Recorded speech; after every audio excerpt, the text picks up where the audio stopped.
If only I had infinite light and heat, more movement speed, 90% damage reduction. Oh, I want all these things. Don't worry, child. Just listen to me. I'll tell you how to rush the ruins and you can get all of those things. Jakey, what the heck is a ruins and why am I rushing them? The ruins is a very dangerous place, but it also has lots of great rewards, including basically infinite light, infinite heat, very good armor, and items that can make you move faster. So basically just lots of endgame powerful items which you can get in your first autumn if you're quick and you're skilled enough to go and rush the ruins. So everything we'll be covering in this video is why should you rush the ruins, the requirements to rush the ruins, actually finding the ruins, and there's a whole bunch of tricks I'm going to tell you to make finding the ruins easier, the dangers of the ruins, and then how to craft all the stuff that you want to craft. And this is for all skill levels, so no matter your skill level, you'll be able to rush the ruins after watching this. Also, it doesn't matter which character you use, because you'll be able to do it with this guide. But first we have a sponsor, but wait, listen, so obviously they're paying me to talk about their game, but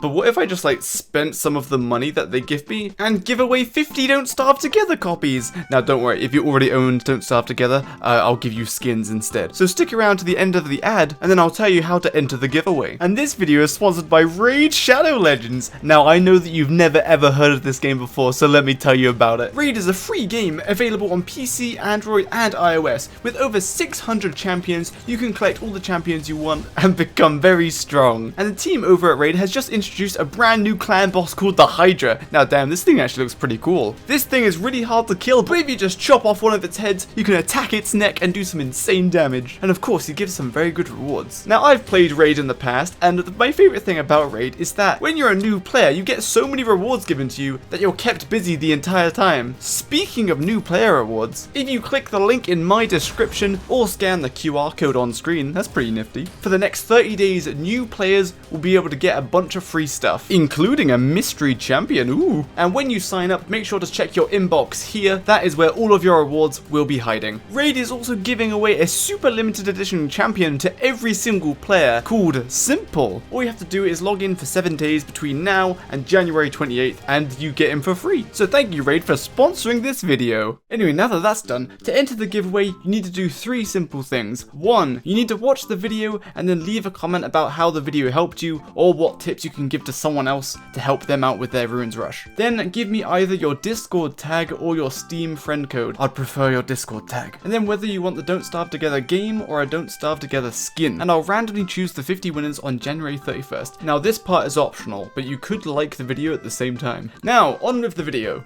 Firstly, what are all those juicy rewards I can get from the ruins? Now let's briefly go over what you can craft. So first, probably one of the best items you can get is the Magiluminescence. This is an amulet that I always use. It gives you a 20% movement speed bonus and provides you a little bit of light around you. Now it does degrade over time and you need to refuel it with Nightmare Fuel. One Nightmare Fuel gives it 37.5% durability, which is equivalent to 3 minutes of usage. And don't let it hit 0%. If you let it hit 0%, it will break. Next we have the Starcrawler's Staff. Using this drains some sanity, but it has 20 uses, and it will provide a Dwarf Star that stays there for 3.5 days. This Dwarf Star provides a massive radius of light, and a radius of heat that gets stronger the closer you are to the Dwarf Star. And the heat source is so strong that it can set things on fire, so be careful where you place it. Now I said it has 20 uses, but you probably should only use it 19 times. Then when it has 1 use left, you can put it into the Moonstone and complete the Moonstone event, and then a 5% Starcrawler Staff turned into a 100% Mooncrawler Staff, which gives you even more light and it gives you cold rather than heat. Next we have the Construction Amulet. This amulet has 5 uses, and while you're wearing it, anything you craft will cost half the resources rounded up. Then the Deconstruction Staff also has 5 uses, and you can use it to deconstruct an item or structure and get back 100% of the resources it cost to make it. Using these 2 items, you can duplicate stuff like dragonfly scales and shroom skin. You can also just make Thulsite bodies to duplicate and get more Thulsite. Then we have the Lazy Forager. This just picks up items for you while you're wearing it, and it will pick up 225 items. The Lazy Explorer. It has 20 uses, and when you use it, it drains a bit of sanity and teleports you anywhere on your screen. This is basically needed for the Fuel Weaver fight, and that's about it. Otherwise, it gives the same speed bonus as a walking cane. Yes, the armor. So first, the Thulsite Crown. This gives you 90% damage reduction, and when you get hit, it will have a small chance of summoning an invincibility bubble, which absorbs 100% of damage for a short amount of time. So do note, it does absorb 100% of the damage, and it stops you from getting staggered, aka stun locked, but it still takes away from the crown's durability, and the crown can absorb a total of 840 damage. Now the Thulsite suit can absorb 1260 damage, though it does require more Thulsite, so the amount of HP per Thulsite is the same for the crown and the suit. The suit does not generate an invincibility bubble, instead it gives you 3.3 sanity per minute when you're wearing it. Now the Thulsite club gives you a 10% movement speed buff, otherwise it only hits as hard as a handbat, but when you do hit, it has a chance of summoning a shadow tentacle that does additional damage to the target, and the movement speed buff makes it a very good choice in the early game. And then the pig slash axe is just a pickaxe and an axe combined. Don't make that please, it's a waste of Thulsite. And the Premier Gardener hat, which is an upgraded version of the Gardener hat. Now in a Ruins Rush, out of all of these rewards, what is it that you want? Well, that's up to you, but in my opinion you should get 1 or 2 Starcrawler staffs, maybe a construction amulet and a deconstruction staff, at least 1 Magiluminescence because it gives you movement speed and that's pretty good, a Thulsite club if you want more movement speed before you get your first walking cane, then maybe 1 Thulsite body and the rest of your Thulsite just spend it on crowns. Now in this clip on screen, I am duplicating some living logs so that I can make all of the staffs and get a Thulsite club. And also the staffs do require 2 gems, so when I make the staffs I typically like to use a construction amulet so that I only need 1 gem rather than 2. Now it's time to talk about requirements. Now the requirements are going to depend on your skill level, but everyone will need these basic things. So a light source, this can be a lantern, a miner hat, or moggles. I would personally advise a lantern since moggles are a lot of effort to make, but if you don't know the layout of the ruins, using moggles can be quite nice, you can see everything. A weapon in the early game, basically it's only going to be a handbat. For armor, you're probably going to be using football helmets and or log suits, and then once you run out of them or when you're about to run out of them, you should make some Thulsite crowns so that you can continue with your Ruins Rush. For food, again it depends on your skill level. You can just bring carrots and pick lichen to restore your hunger and bring no healing food, or you can dig up blue mushrooms beforehand in the blue mushroom biome, but we'll talk about that later. And then you'll need anywhere between 1 and 3 golden pickaxes and 1 and 2 hammers. Now the amount of pickaxes and hammers that you should bring, this depends on how much of the ruins you want to clear. If you just want the bare minimum, you just need 1 pickaxe and 1 hammer, whereas if you want to get more stuff, you're going to need up to 3 pickaxes and maybe up to 2 hammers. Now the next thing isn't an item, but you should have good inventory management, because you're going to be looting up lots of stuff and you're going to be switching between lots of different equipment, so your inventory needs to be sorted and you should be using it all efficiently. Now if your inventory management isn't that good, you could maybe consider making a piggyback. It does reduce your speed slightly, but you get a lot of extra room. And of course, you'll need to be comfortable fighting a lot of shadow creatures. And one last thing, if you want to make a Starcrawler staff or a deconstruction staff or a Thulsite club, you will have to bring down some living logs because they require living logs. So if you're ruins rushing, make sure you grab those logs before you go back down to the ruins. And if you're using a lantern, you will have to pick around 20 to 30 light bulbs before going into the ruins to make sure you have lots of light. Now the reason you're probably here, actually finding the ruins. There are lots of tips on how you can find the ruins, so let's start from the very beginning. You've just went down a sinkhole. Take a look at this map. In this scenario, I've gone down 3 different sinkholes then immediately gone back up. So there are 3 points on the map that I can see. Now, can you tell me where the ruins are just by looking at this map? No? Well, what if I told you I'm going to teach you a way by looking at those 3 points, you can give a pretty good guess at where the ruins are. I'm going to guess that the ruins are opposite of those 3 holes' average location. So the way we're looking at the map now, the ruins are going to be roughly at the bottom of the map. So let's reveal the map and see what it looks like. And there we go. Our 3 points were roughly at the top of the caves. And if when we averaged their location and then we looked to the opposite side of the caves, that is where the ruins were. Now to help illustrate, let me draw a diagram on paint. So you can imagine the caves as one big tree. So at the top of the tree, at the top of the caves, you have all of the grassy biomes. And from the grass biomes, there will be some rocky turf that will path onto some other biomes. So this is what we're going to call the middle biomes. You can tell they're middle biomes because they're kind of in the middle of the caves. But the main biome we're looking for are the muddy turf biomes. Now the muddy turf biome is kind of like the tree trunk. There's always one roughly in the middle of the caves and it connects basically everything. You might have a muddy turf biome connect directly to the grass biome. It might connect to a middle biome and that middle biome connects to a grass biome. And there will even be an additional muddy biome somewhere off to the side. You just want to head in the opposite direction to all of the grassland, because then there will be a little path coming off of the muddy biome, which will be the wild biome. So have the lichen, then once you get past the lichen there will be monkeys, and then once you get past the monkeys, you're home free, baby, because that's where the ruins will be. So what I'm trying to illustrate here is, if you know roughly where all of the grassland is, all you have to do is go opposite of the grassland. So here's the grassland, go this way. Now continuing with this, there is one biome that is a pretty dead giveaway of where the ruins will be. If you find the blue mushroom forest, behind that will be the Lunar Grotto, and behind that will be the archives. The archives are almost always dead opposite to the ruins. So if you know where the archives are, go to the opposite end of the map and the ruins will be probably very close by. Now you found the muddy biome, but you still actually can't find the ruins. Well, don't worry, we have some ways to find the ruins still. You notice that sometimes the muddy biome is either jam-packed with light bulbs or either jam-packed with rocks with not a lot of light bulbs. Take a look at this map. Try to find the part of the muddy biome which has lots of light bulbs and lots of rocks on one side and the other. So there's almost a line going through the light bulbs and the rocks which separate them. If you follow this line, it will take you directly to the ruins. Here's another example. In the top left, you can see the light bulbs and the rocks. Now draw a line between them. Now let's follow that line. And would you look at that, it led us directly to the ruins. Now I say directly to the ruins because it doesn't just point you towards the lichen biome, it does actually point you directly towards the entrance to one of the branches in the ruins. If you don't know, there are lots of optional biomes that can spawn in the ruins, like monkey biomes, which don't take you to the ruins, but they might mislead you into going in there, even though the ruins aren't there. Now a slightly different way, but basically the same way of using this line method, is you can see specifically in this example, there's a very distinct path that takes us from the muddy biome into the lichen biome. Now sometimes this path isn't very distinct, but if you do have a very distinct path where there's a little bit of rocky turf in kind of a tunnel shape, draw a line which has the same angle as that path, and that again will take you directly to one of the ruins branches. Now to reaffirm everything I've just said, let's do a live example where we find the ruins together. Alrighty, so immediately I can see a biome that isn't a grass biome, so I'm going to click over there and my character might path to it. Luckily for me, I am pathing to it. So we just want to get out of this slimy turf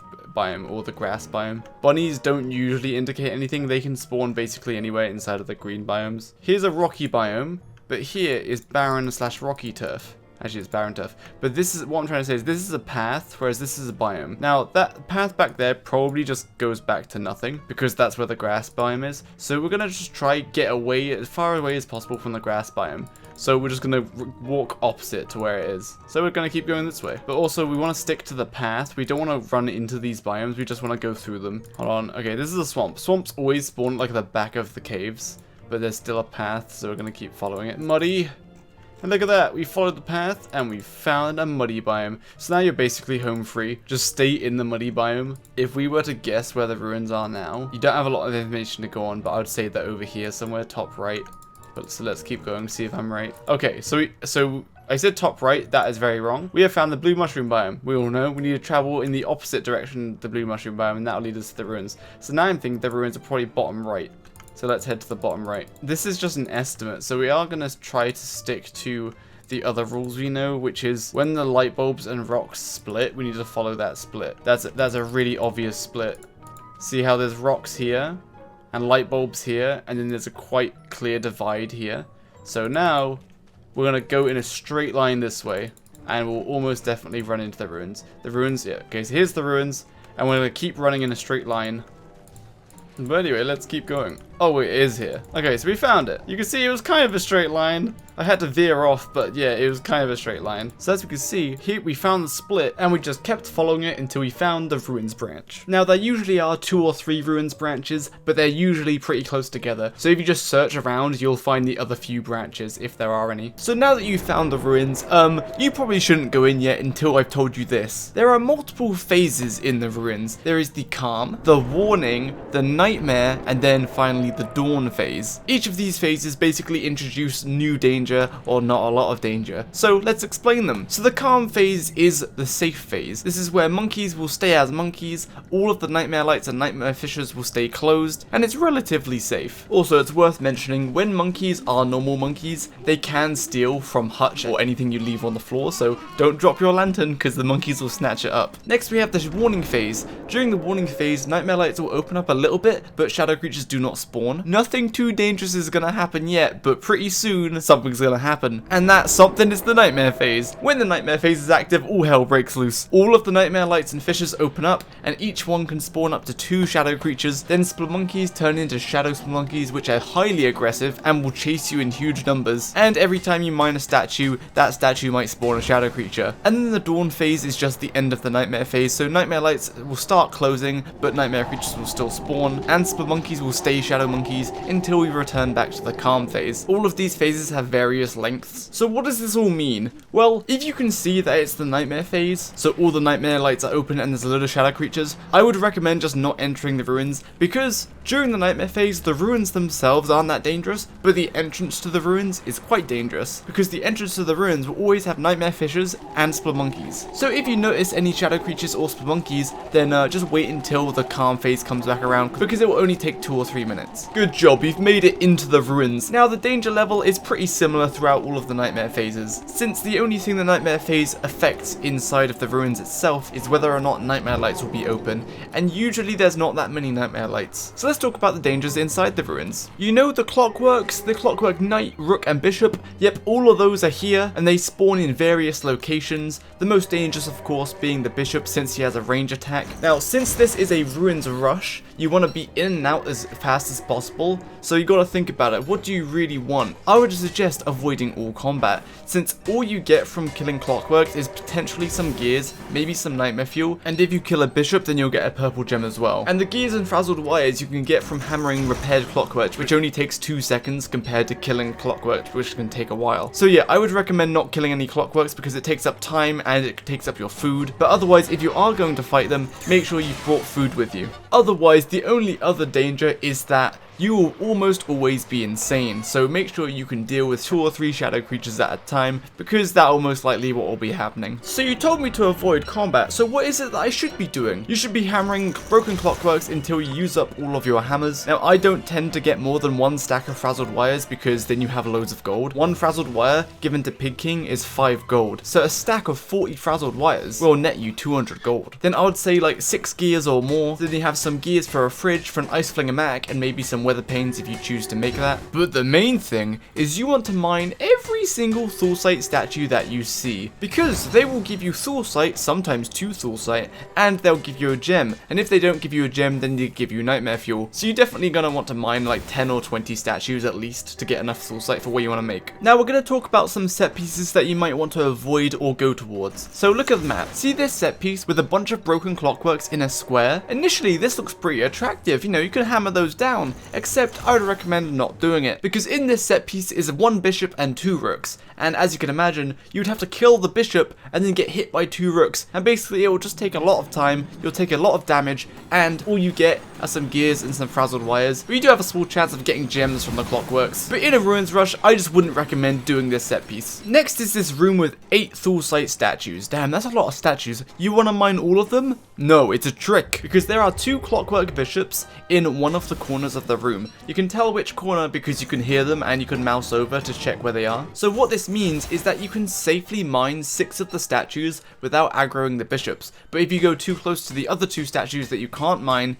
the bishops will attack you. And because you want to avoid combat or you didn't bring food because your ruins rushing, you want to avoid those 2 statues so that you don't aggro the bishops. Now there's also another very common set piece, where there will be some broken clockworks and 2 statues and 2 nightmare lights with a broken station. There will be no clockworks in this area, though be where there could be clockworks in adjacent biomes, but this area is safe, other than in the nightmare phase. In the nightmare phase, the 2 nightmare lights will open up, and nightmare lights, as I previously said, initially they'll immediately spawn 1 nightmare creature each, but then they'll spawn a second one after like 30 seconds. So this area is safe no matter the nightmare phase, as long as you kill the nightmare creatures as soon as they spawn, otherwise you'll get overwhelmed with 4 of them. So if the message wasn't clear, if there's more than 2 nightmare lights and the nightmare phase is about to start, get out of there, because there's going to be like 3 or more nightmare creatures on you, and that's just, you can't fight that, that's just too many. Now first I'll point out that clockwork rooks and clockwork knights can be kited really easily. You never want to aggro bishops because they'll always get a hit on you unless you have a lot of speed bonus, because they have a range attack. So even if you can't see them, you can still hear them, and I'm going to show you how close you can get before they'll attack you. Listen closely, do you hear the bishop?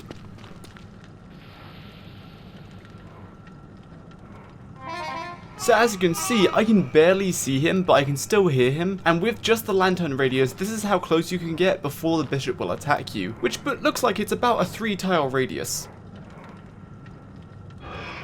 Now if you hear that sound, that means the bishop's attacking you, so just run away, don't take a hit from him. He de-aggroes quite fast, just need to run away from his spawn location. Now listening out for rooks and knights aren't nearly as important as bishops, it's because you can quite easily dodge knights and rooks, but now try to listen for the rook.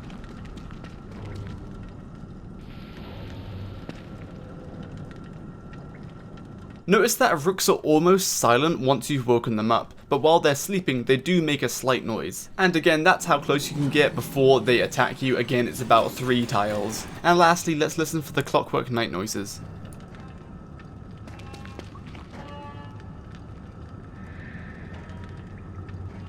Again, notice how they're a whole lot louder while they're sleeping, but they still make noise when they're woken up, and you can get pretty close to a knight before they'll attack you.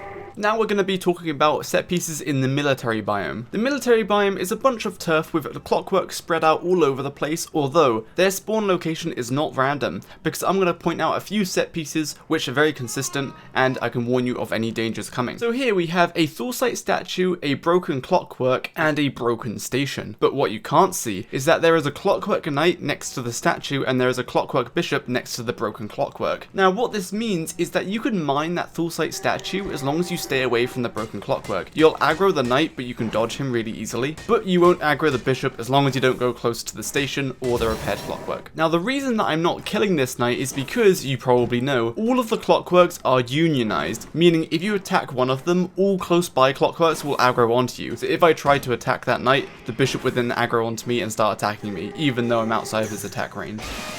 Next we have these two innocent looking statues. Now these are very specifically placed. There's 2 right next to each other, and as you can see, there are purple tiles under them, and there are 2 purple tiles below them. The purple tile on the bottom right will have a clockwork knight, and the tile on the bottom left will always have a bishop. So what this means is you can't just like run through this area. So you can mine these statues, but you just can't approach them from the way where the other purple tiles are, because the bishop and the knight will start attacking you. Here's another set piece which will have 2 nightmare lights, 2 broken clockworks, and a rook. Also just remember there are rooks and knights spread out amongst this biome also, so these aren't the only set pieces that can spawn. Anyway, that's it for the military biome. Now you'll notice there are some broken stations around the place. If you want, you can hammer these to get a 2 guaranteed Thulsite, and then you'll get 2 random drops, but these random drops could be enemies which then would attack you, so to avoid that danger, you can have a clockwork rook run into the broken station, then if any spiders spawn, they'll attack the rook and not you. Now you can repair these stations with 6 Thulsite to make it a full station,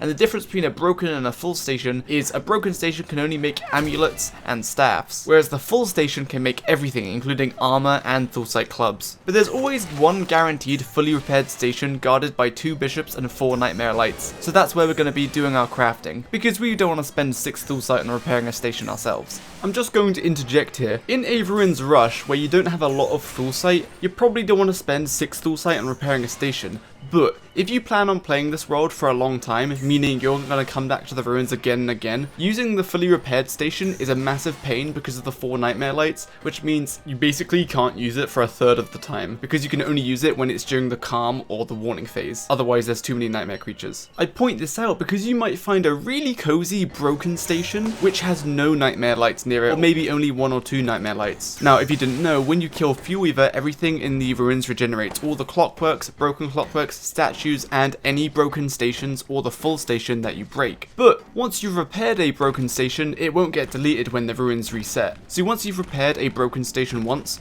you don't have to repair it again unless like a rook breaks it. And that's another tip, if you're going to repair a broken station, make sure there's no rooks nearby that are going to break it. That's happened to me way too many times. Now once you have all of the gems you want and all of the Thulsite you want, it's time to find this full station. Now the full station does spawn, but you may have found the ruins branch that doesn't have the full station. So if that's the case, all you have to do is head back out of the branch that you were last in, and then explore either side of the entrance to that branch. That way you'll find the second branch which will have the full station. Now, in one of the ruins branches, there will be the Ancient Guardian, so if you can't find him, just check your other ruins branch, he'll be there. You can tell when you found Ancient Guardian because there'll be a muddy patch with some ruins turf that makes a path that leads to a maze. And somewhere in this maze will be the Ancient Guardian. Open chests because sometimes you can get nightmare fuel and gems, although I don't think it's really worth going around opening every single chest because on average the chests won't be very good, they won't have very good stuff. But otherwise, if you walk right on the edge of all of the spider webs, you will never trigger a spider from coming down from the ceiling. Now once you find a muddy patch with maybe some gravestones and 4 pillars, you found the Ancient Guardian. Now this guy is very easy to get stuck. If you happen to have 2 graves very close to each other, or a grave in the edge of the map, you can get him stuck on that. But graves don't always generate if you're unlucky, so otherwise you can get him stuck on a pillar like this. Make sure you have lag compensation off, and so every time you swing, it cancels his charge, which means he will never hit you. Otherwise this boss fight is really long and tedious and you just need a lot of speed bonus. And when you do kill Ancient Guardian, he drops a chest of randomized loot, and I would recommend killing Ancient Guardian before you craft anything, because he might give you one of the things that you wanted to craft, like a Starcrawler staff, or if you're lucky, a Lazy Explorer. And damn, your handbat is looking a bit stale there. That means it's not doing a lot of damage. So with the extra pig skin that you brought, you can use some of the meat that Ancient Guardian dropped to make yourself a new handbat. Now in preparation for this guide, I did 4 different ruins rushes on my stream on Twitch. The full run for every single one of these ruins rushes are linked in the description, and those are a scienceless ruins rush, so no lantern or anything, a generic ruins rush with a lantern and handbat with not a lot of healing, a generic ruins rush with lots of healing by using blue mushrooms, and a ruins rush using WX. So let's talk about WX for a second. WX of course can eat gears to heal his hunger, health and sanity. So the idea is if you ruins rush with WX, you can eat gears rather than bringing food. Now as we've discussed, you don't really need food unless you're taking damage because you're not avoiding getting hit. So WX is good for like beginners who maybe won't be able to do a ruins rush without getting hit. Otherwise any character can ruins rush just as well as each other. And now you've completed your ruins rush, you just need to craft what you want. So same as before, I would recommend 1 or 2 Starcrawler staff, a deconstruction staff, a construction amulet, a Thulsite club is optional, the speed bonus is nice, a Magiluminescence if you're going to use it, 1 Thulsite body if you want, and otherwise just spend the rest of your Thulsite on crowns. Although if you are going to make the astral detector later, make sure you save some Thulsite for that. And if you're playing Wander, you might want to make some Thulsite walls so that you can hammer them for fragments so that you can make more of your watches. Now while you're crafting stuff like the Thulsite club, the Starcrawler staff and the deconstruction staff, and maybe even your Thulsite armor, depending on the amount of green gems you have, you'll probably want to wear a construction amulet, especially for the staffs, because normally the staffs take 2 living logs and 2 gems, but obviously that gets cut in half with the construction amulet. Also, if you don't have enough living logs, you can use a construction amulet to make a Thulsite club, then make a deconstruction staff and deconstruct it. Every time you do that, you get an extra living log, that way you can make more staffs. You can also do this with Thulsite bodies, like I said before, to duplicate your Thulsite. Now the difference between rushing the ruins and getting just what you need and staying here for an extended amount of time, the only difference is you just get more Thulsite, because once you have enough gems to make what you want, like 2 Starcrawler staffs, there's not really much of a reason to stay down there unless you want Thulsite crowns. Now Thulsite crowns are good, but football helmets are good enough to stop you from dying, so I don't think it's worth the time to stay down here just for the sake of getting more crowns. So I would say once you have enough gems and enough Thulsite to make what you want, go make it and then leave, rather than spending an extra 5 days down here just so that you can have some more Thulsite crowns that you might not even use. Now good job, you rushed the ruins, now you're back on the surface, but like what do you do now? So would I recommend doing a ruins rush first? Absolutely not. I think you should spend your first 5 to 8 days exploring the overworld, because as you can see, if you go to the ruins first, you come back with a full inventory and you have no idea where anything is on the surface world. So you awkwardly have to find somewhere to put all of your stuff,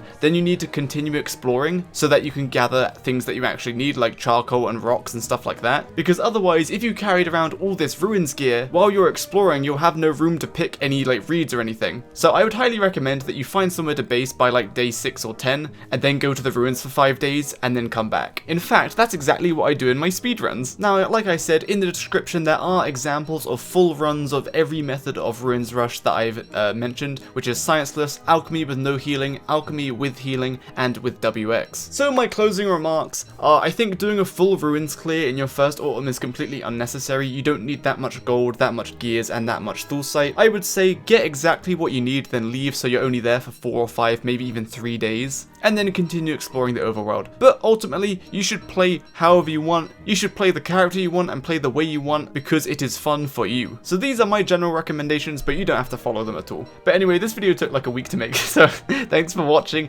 and look forward to the next video, which will be the Wanda All Boss speedrun, and you'll never guess, I might have broken my record again.